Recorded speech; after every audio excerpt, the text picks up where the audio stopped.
This program was produced by and first broadcast on Radio Hawke's Bay, a community access media station. Thank you to New Zealand On Air for making this type of programming possible.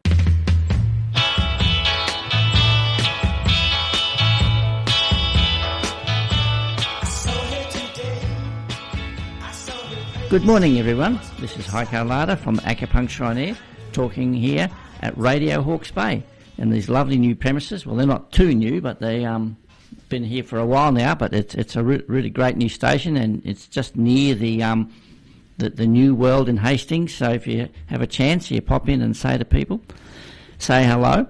And I'm continuing my thread and talking to a well-known acupuncturist from Kapiti, Jason Bei. Good morning, Jason. How are you?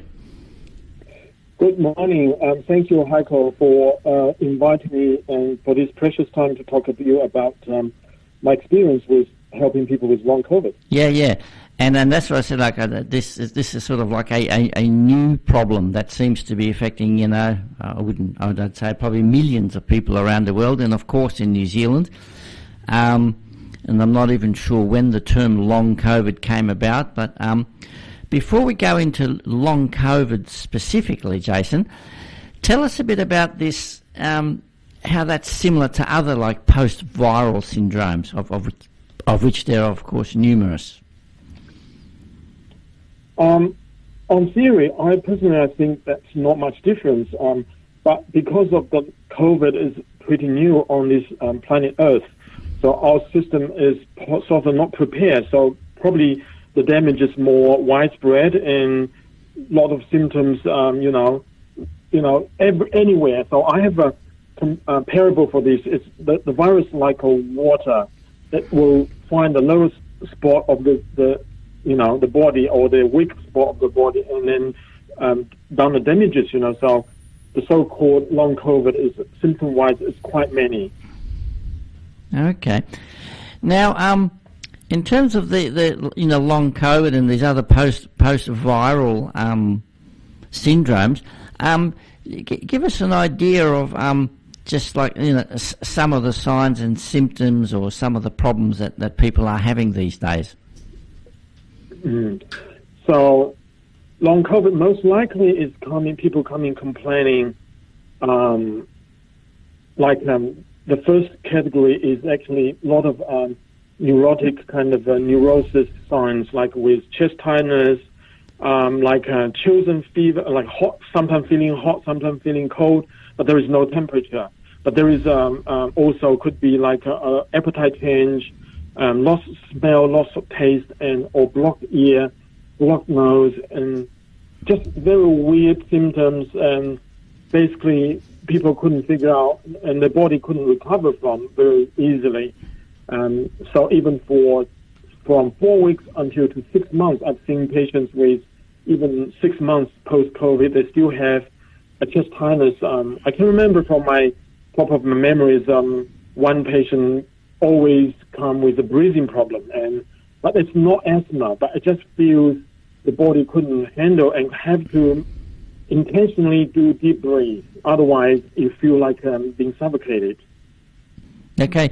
Now, I just know with my own experience, I mean, I definitely have had patients with that, but but for me, I think tiredness seems to be the most common symptom that I'm getting patients coming in with.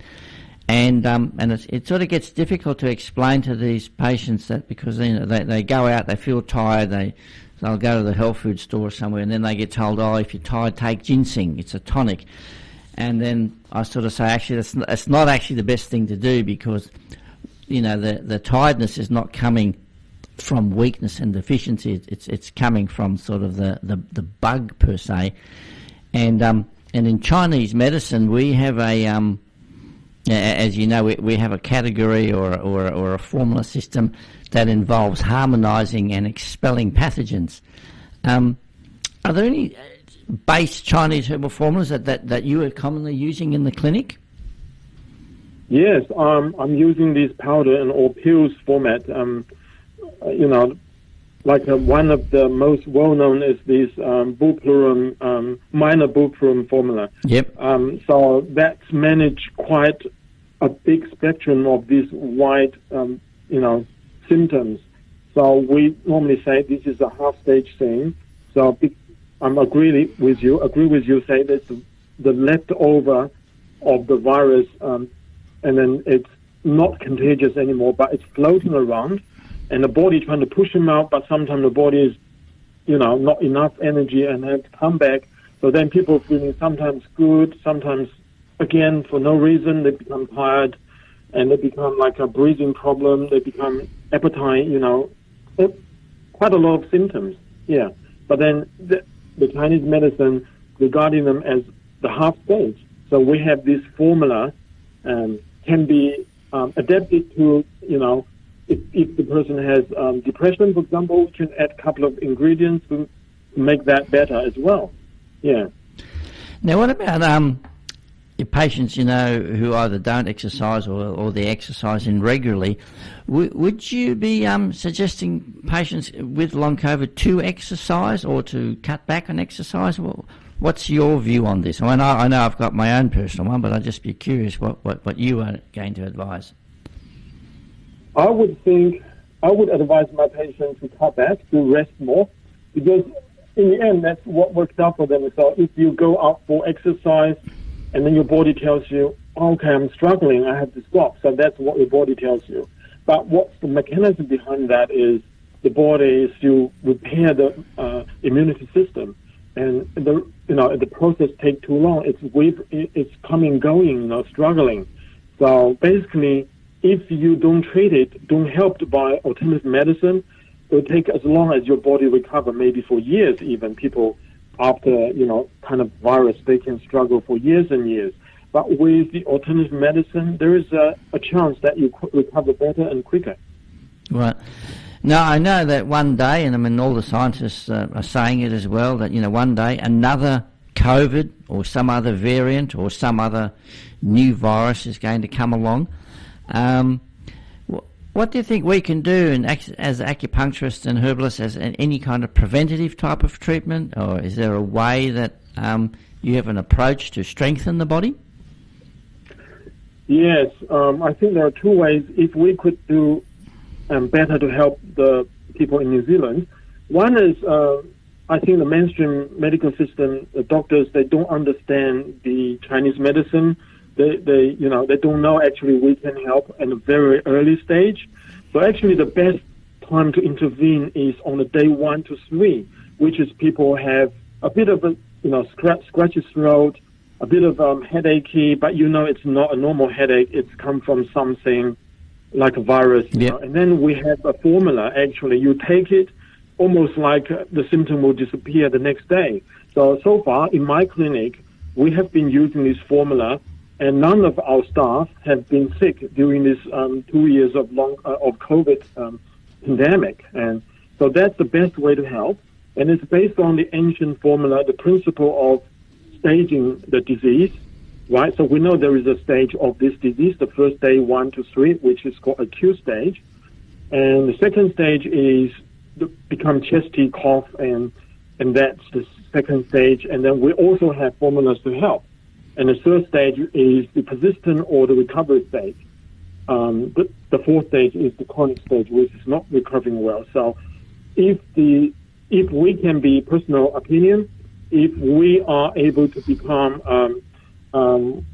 what do you call it, essential worker, if we can become part of this medical system to help people recovering better, dealing with this problem better, personally I think there is a chance to lower the risk of people going to ICU, because if we can intervene in the day 1 to 3, people take this simple formula and their symptom can be disappear or recovering so fast, and you don't need have this complication later.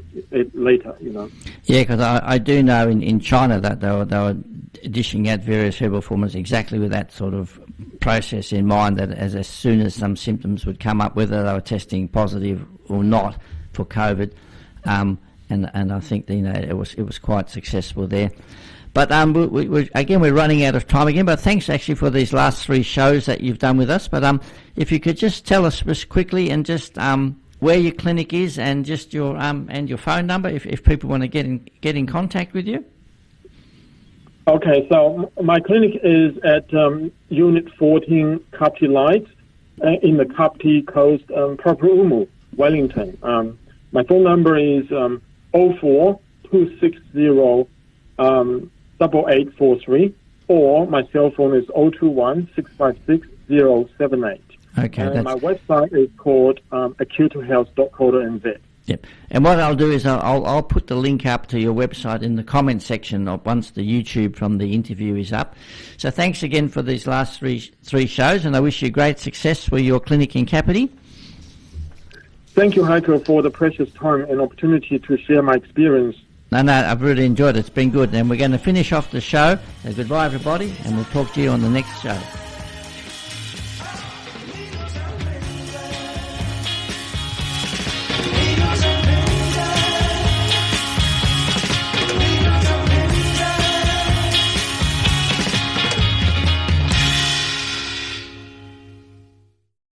This program was produced by and first broadcast on Radio Hawke's Bay, a community access media station.